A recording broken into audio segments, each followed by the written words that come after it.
my dear friends and acquaintances, is 007 Nightfire, a game ripped straight from my childhood on the PlayStation 2, on the 6th generation of consoles, and is considered one of my favourite games of all time, alongside Halo 3, and ignited my love for not only Bond James Bond, but first-person shooters. But does it stand the test of time, I wondered? Well, I set out to find out that answer by playing the game again in 2021. So as we take a trip down memory lane, sit back, relax, kick your feet up, and sip on a dry martini. Then I shall cut out the white bread, sir. Before we go any further, we are solely focusing on the console version of Nightfire developed by Eurocom, not the absolute monstrosity developed by Borderlands developer Gearbox Software for the PC on an already outdated Gold Source engine Valve used to create Half-Life in the late 90s! Randy Pitchford, you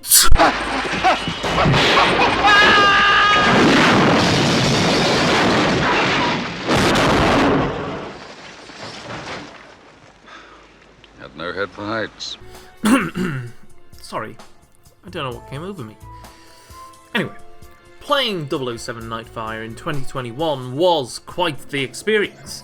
An experience which was probably a little different from when I played it the first time all those years ago, back in 2002. The game industry tends to move pretty fast at reinventing the wheel, so some things that were totally fine in 2002 are really not in 2021. Unfortunately for you guys, I am pretty tolerant of most old game mechanics, so you may take issue with things I may have not have noticed while playing the game. Anyway, let's get right into it. The game starts off the way you would expect any James Bond film to start, with a very entertaining cold open, appropriately named Paris Prelude, saving French Secret Service agent Dominique from enemies in armoured cars and vehicles while you are sniping their tyres from inside the helicopter. Unfortunately, this is where I came to my first issue with playing an old game from 2002. After recently playing hours of the latest Call of Duty and also playing Halo the Master Chief Collection, the control schemes are literally all over the place. And although I settled for the GoldenEye Classic, I realised despite coming out basically a year after Halo Combat Evolved, with its relatively still modern aiming system, Nightfire had opted to keep the janky version of the auto-aiming system from Rare's GoldenEye, with a manual aim where you hold down the bumper. This unfortunately means in later levels, where you need to eliminate a goon in the head without him shouting at someone or raising an alarm, the auto-aim automatically sticks to the centre of his chest. Something I realised after my playthrough of the game is this only happens on Operative and Agent difficulty. On 00 Agent, it doesn't actually give you any aim assist at all, which is not funny, 007. The opening level, the Paris Prelude, features a driving sequence. Now, the driving sequences in this game have seemed to have aged quite gracefully, as the game uses EA's in-house Need for Speed engine from the time. So I only really took issue with my own shitty driving and incompetence, as when I was prompted to engage in one of the first bomb moves of the game, where you tilt your Aston Martin on its own two wheels to squeeze in between two numpties, I end up just ploughing into these poor buggers. The prelude ends with you racing down the streets of Paris, eventually EMPing a truck on the way to deliver a wonderful New Year's explosion to the Eiffel Tower. You then celebrate the countdown with a martini and that other shit that Bond does. Well done, Bond.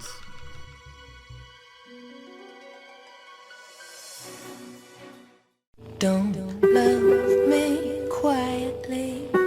Do it with intensity. We'll miss the point.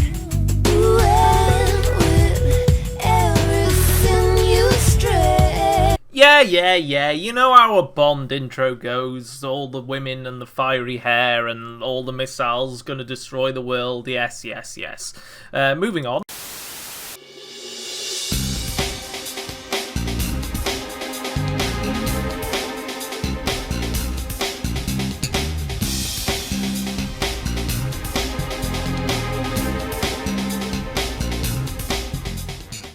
This level is called The Exchange.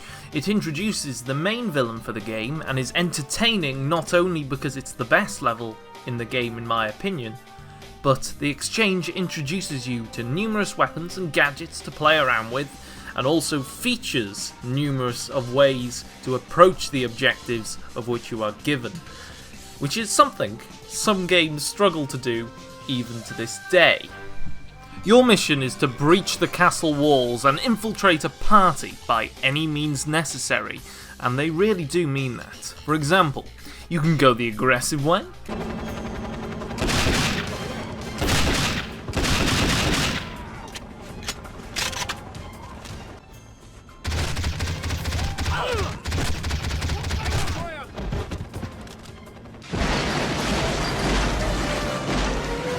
Another way to approach this level is by jumping into the wine truck that goes under the under the castle wall, which I think I originally did all those years ago, and you know, it's the safe option. You know, it takes you straight into the castle. Another way to do it is to go around the castle walls and come in through the back door, which you could skip a lot of the level by doing, but is incredibly risky because you go past these windows, which they can see you with their back turned sometimes. It's really annoying. But then that sounds the alarm and everyone comes after you. But if you can do it, it's fantastic. You also get an wonderful Bond moment which count towards your unlockables. Any of these ways will lead you to the entrance of the party to rendezvous with another undercover agent. This is where the level slows down for a bit of a breather. This section's quite short if you're not being randomly distracted like me, and is actually a goldmine for speedrunners walking through walls to skip a lot of the faff that is in this party. Although I'm not clever enough to do any of that, unfortunately. Just in case you're wondering, the cheesiness of James Bond does carry over into game form. Is that dress standard company issue, Nightshade? Don't get any ideas, 007. It's armored in all the right places. I think he's attempting re-entry, sir. The level picks right back up with many action-based sequences with multiple routes to get to a vantage point to observe the exchange of hands of a missile guidance system that you've been asked to locate. Then you have to find out where it's stored, steal it back using many weapons and gadgets at your disposal, then leg it out with Agent Nightshade on a cable car in which you would have hoped to have grabbed some kind of heavy weapon during an attack by a helicopter. So long you don't die on the way, like me, the stupid cretin. Nice landing, James. Why do you always seem to end up on top? A lower center of gravity? Bloody hell, was that even necessary?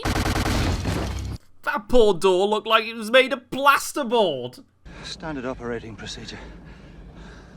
The next mission of the game is called Alpine Escape, a mission which I've always really taken an issue with, due to the fact that 1, Bond turns into a complete moron and sets a bomb timer before he checks that the snowmobile actually starts.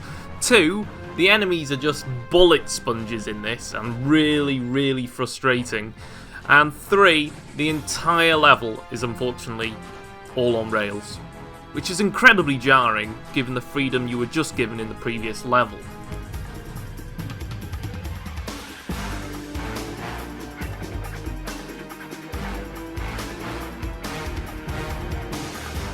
This mission is Enemies Vanquished. This continues the fight after a night's excitement with Zoe Nightshade and places you back into the Aston Martin equipped with missiles and a front machine gun.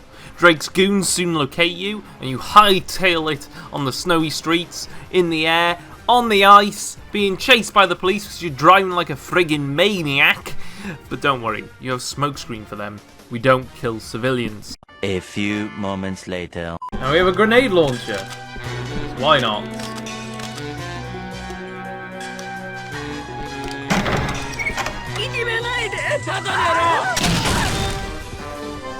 I'm an idiot. I'm just an idiot. This mission plays much like the driving section of the Paris Prelude, just with a lot more action and a bit more to it. As I said before, the driving sections of this game are fine, but unfortunately this mission, much like most of the later vehicular missions, lacks any friggin' checkpoints. Which is a pain in the arse, especially on higher difficulties, as ammo is sparse, and if you don't keep enough missiles to take out the helicopters at the end of the mission, you might as well just hit restart. Also, for some reason, you can equip body armor to your car, which is not a bad thing, but it's certainly Illuminating. The mission ends once you've cleared the extraction point, and Q teleports your Aston into a cargo plane. Welcome aboard, 007. You're joking. I never joke about my work, 007. The name's Bond. James Bond. This mission is called... What the frick? Double Cross. This level is set in Japan. You have been tasked to protect Alexander Mayhew, an employee of Phoenix, last seen in the mission The Exchange, handing over the missile guidance system.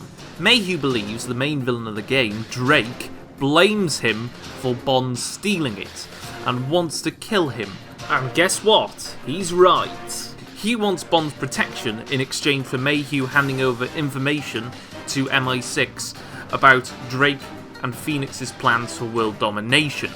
Unfortunately, as you can see, things heat up rather quickly. This mission has you sneaking, rescuing, blasting through a mixture of close and long-range situations.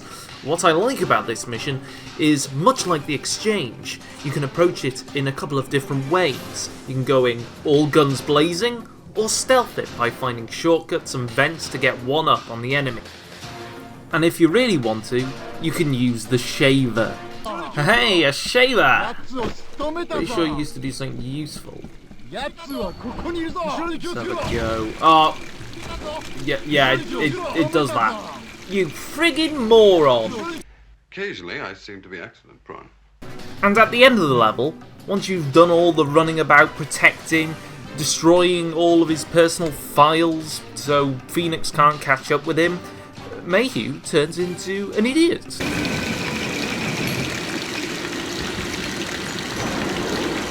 Wait here. Let's get moving.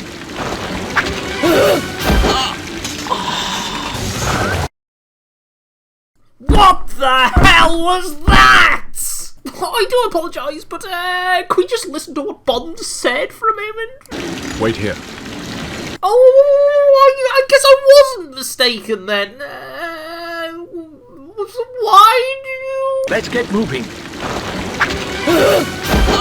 Who wrote this? Who was it?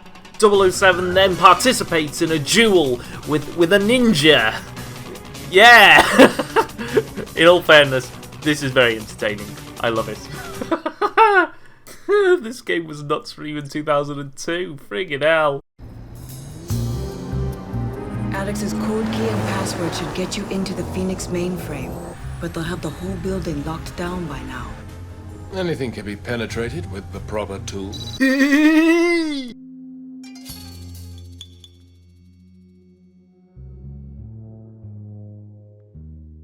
This mission is called Night Shift. Equipped with a dart gun and a decryptor, this mission is primarily stealth. You can't kill any of the guards or allow any of the guards to sound the alarm. How much you enjoy this level will obviously depend on how much you like stealth in games. It's possibly the slowest mission in the game so far, but it does have its upsides. Your mission is to reach the top of the skyscraper to reach a vault that holds secrets to Operation Nightfire. This can be accessed using the pass obtained from Mayhew in the previous level. Getting through the skyscraper includes avoiding cameras and trip lasers, all of which can be switched off if you know where to find the switches. Your secondary objective is to locate and help Q access various key computers around Phoenix HQ by installing a worm into their systems. Once you reach the vault and download the Nightfire files, you are flung into an ambush leading to an exciting battle off the top of the building. Of course, running into Dominique on the way. Bond, what do you think you're doing? Keeping the British hand up, sir.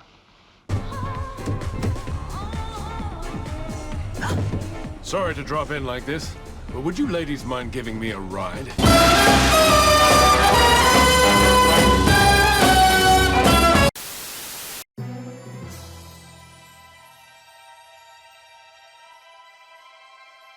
Chain Reaction, when I was a kid, was a right bastard. This is the Nightfire equivalent to those pesky jackal snipers from Halo 2. The mission starts off with an interview that Drake obviously hasn't staged. Interview's over, Mr. Rook. All snipers back in position. And is set in a decommissioned nuclear power plant. As you could probably guess, this is a front. James Bond infiltrates to find out what's really going on and comes across snipers. Snipers. And more snipers. Fortunately for me, I knew approximately where these numpties were hiding, due to some really old muscle memory from all the pain these snipers had caused me all these years ago. And I was still faltering all these years later. Although I enjoyed my time replaying this level, comparing it to previous levels, there really isn't many different ways to do it. You are just going in one direction, shooting snipers. Although you can stealth the beginning section, the snipers will soon spot you when you're out in the open, so stealth isn't really an option here. You do get to fire this really cool laser though, which just blows people apart. And you use it to melt down this massive metal door that you need to get through. Oh hi Kiko, where have you come from? Betrayal. Piss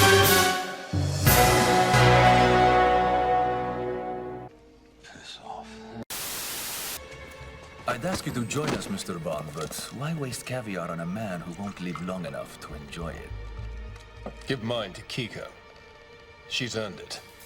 Phoenix Fire, also known as James Bond is a numpty for trusting a bodyguard who disappears from the person they're supposed to be protecting when they're under attack. I was pinned down. Alex.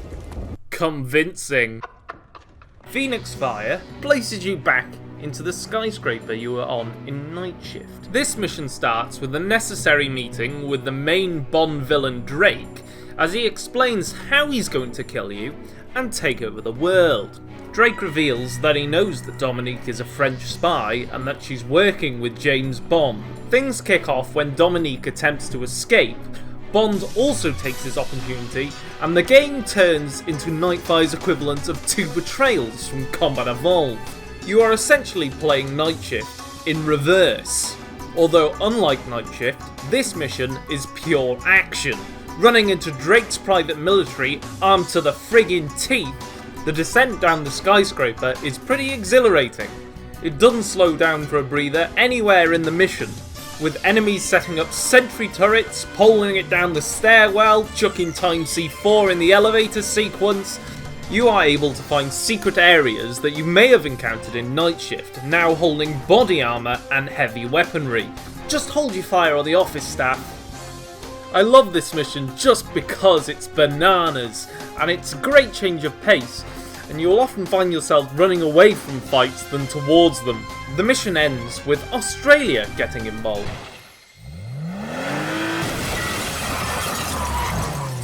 Need a lift, Mr. Bond?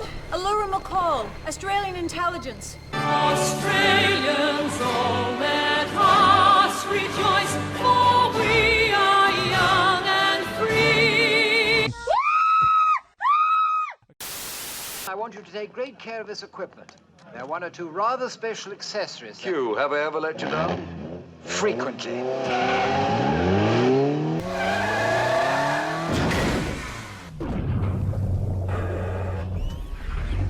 Ignore that sinking feeling, Agent McCall. Everything is under control.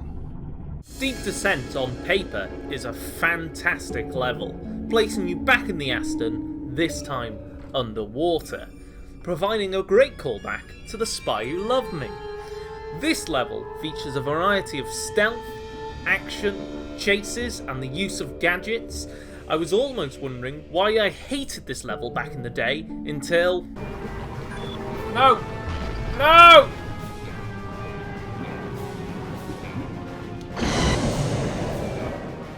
You have failed to infiltrate Drake's base, 007. Now we may never be able to stop him. Please tell me I don't have to do that whole mission again. 007. Bugger! You need to infiltrate. Nah, they... Oh, bugger! Oh, just awful. Just awful. And it's this mission as well. I remember it being a right pain in the ass. 007. Oh, we're getting out of here now. What? Oh, I thought I killed it! Oh, for fuck's sake. 007. You need to infiltrate Drake's island.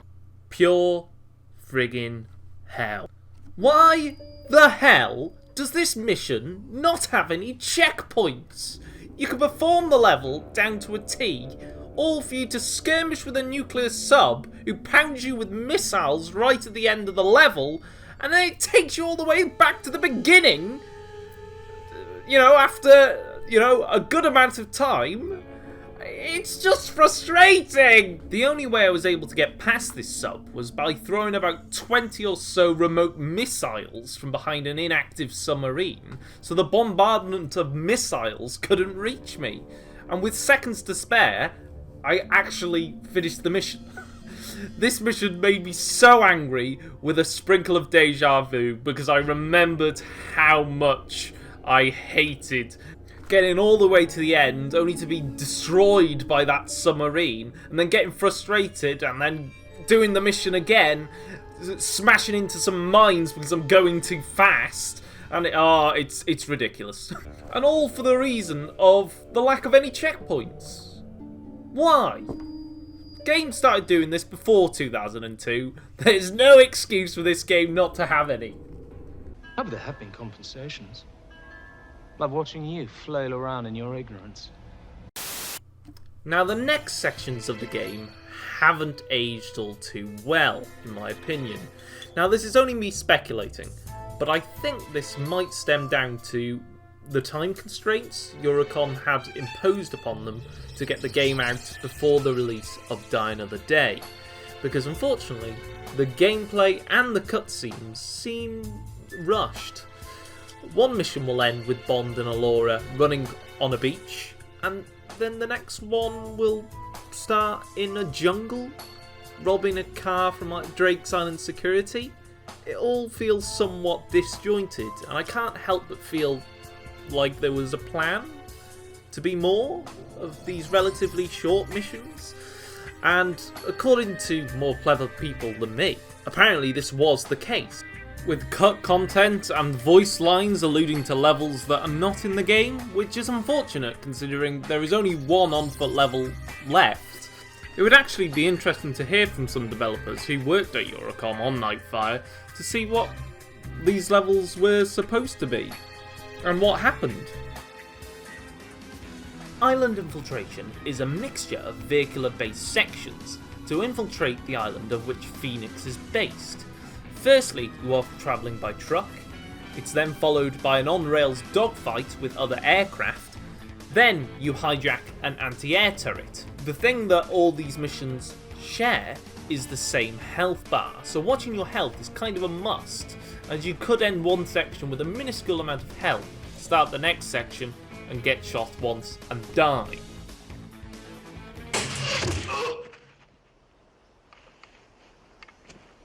I think you got the point. Countdown and Equinox are essentially the finale of 007 Nightfire. After floundering around the island trying to find the entrance to Drake's underground base, Bond and Allura eventually find an abandoned hut, where Bond and Allura split. You start the mission crawling in the ventilation shafts, equipped with a crossbow and your silenced Walther. This mission is basically a sprint repeat of all the stuff you have learnt in the game prior to this. Stealthing in this section is within your best interests, as the place very quickly gets swarmed by Drake's goons. And a lot of this level has tight corners. But if you want to run and gun it, that is fine too. Just be warned. Stealthing this mission can be easier if you can find the rooms to disable the security to the camera and alarms using your laser watch. Alora is feeding you comms with the position of Kiko. Kiko is currently in corridor A8. Following Kiko will lead you into a room full of power generators, which you must disable to open a big door that leads you further into the base. Disabling these will alert the guards to your location, so making sure you have a weapon other than the crossbow is probably advised. What precedes is essentially a bombardment by enemies as you proceed out of an exploding base. You run into Drake's bullet-spongy bodyguard, if you remember from the exchange, and he's equipped with a freaking laser gun. After battering the bugger and stealing his laser, you make your way further down into Drake's underwater base, as Drake is mobilising everyone into shuttles to escape to space to fire missiles at the Earth, which is fun. You proceed down these tunnels, which are incredibly tight sometimes, with tripwires that await you, of which, if you haven't played the game before, I imagine are really friggin' annoying. But because, you know, I have played the game before, I knew these tripwires were there, so I just used the charge feature on the Samurai laser to get rid of all of them, because I couldn't be arsed dodging them, so they were all gone. Blown up! And how many hundred millions do you want for your services this time, Blofeld? Bloody hell. That couldn't be right. I think there was some kind of glitch there. Jesus Christ. As you attempt to board one of these shuttles, Kiko appears to lower the bridge, making you fall into the discharge chamber for one of the rockets. Legging it into one of these safety rooms before the rocket blasts off and completely obliterates you, you are ambushed by every enemy type in the game after the doors open. Not once, but twice, including our friend Mr. Slicey Bollocks, who we met prior. Unfortunately, Ninja Man from Hell battered me and introduced me to my old friend, Miss Anti-Checkpoints. Luckily, after all this was done, a very satisfying cutscene happens where Bond places the reverse Uno card on the table.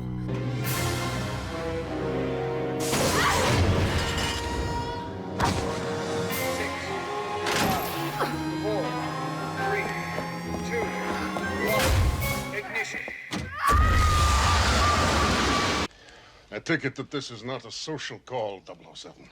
Correct. You should have brought lilies. The final level of the game, Equinox, is a very short mission indeed, which makes me think that Bond's time in space was supposed to be a lot longer. Nevertheless, Bond boards one of these shuttles and makes his way to Phoenix's hijacked space station, which is equipped with nuclear warheads. Floating in space, Bond has to blow the couplings off each and every one of these missiles before they launch, all while listening to Drake's drivel about how it's too late, Mr. Bond, it's time to die. Those bases will be incinerated by turning these defensive missiles into massively offensive ones. I've kept my most hardened combat veterans on reserve, Bond. I'll let them finish you off. And then proceeds to send out his remaining goons on hand, shooting you with lasers. Damaging the missiles boomerangs them back into Drake's platform until the whole space station becomes unstable. The glass shatters and Drake starts shooting Bond himself. This battle is quite disappointing, to say the least.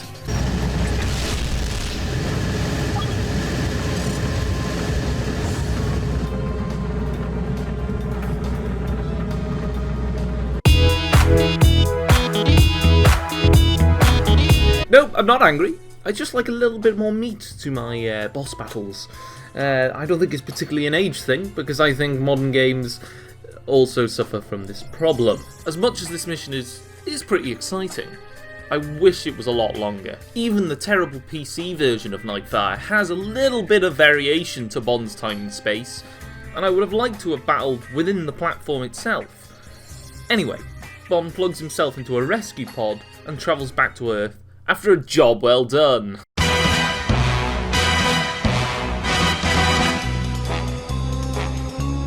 Bond then starts the credits by himself, like the lonely bastard he is. Do you know how ridiculous that statement is? We'll let the autopilot be our designated driver.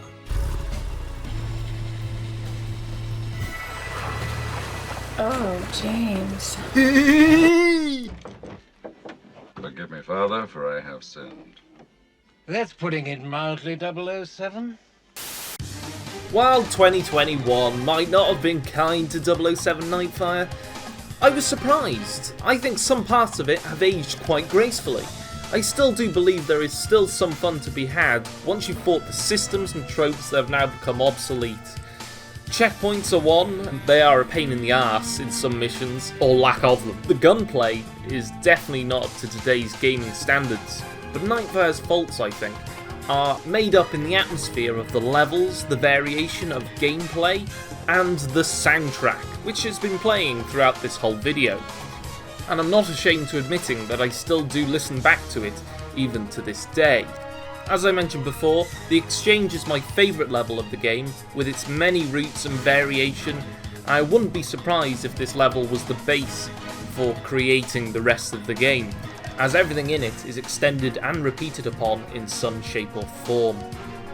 So if you have been interested in playing it yourself, I'm sure you'll get some enjoyment out of it in 2021 onwards, much like I have. Just don't play the PC version, get an emulator. I've mostly covered the single player in this video, which I did spend hours back in the day on, but the multiplayer is where the game continued for me, with a whole Nightfire sandbox at your disposal, which included popular game modes such as Team Deathmatch and Capture the Flag, and a whole cast of characters from previous Bond adventures. 4-player split screening this on my weekends with my primary school mates led to much laughter, good times, and broken controllers. It's unfortunate that I can't demonstrate it to its fullest here, but anyone who has enjoyed the competitive nature of split-screen gaming back in the day has an idea of beating your friend, family member at a game, whether it's been Mario Kart or Nightfire, and the rage felt when you suspected someone of screen peeking as you were decimated by Oddjob's hat. At the time of making this video, a new Bond game has been announced by Hitman developer IO Interactive. Wahey! Finally! Which has me nervously excited.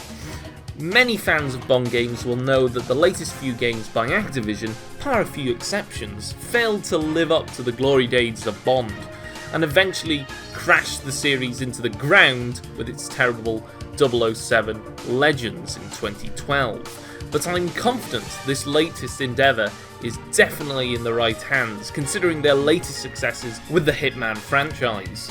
And here's to hoping controlling the world's best secret agent is as epic as it was for me back in 2002.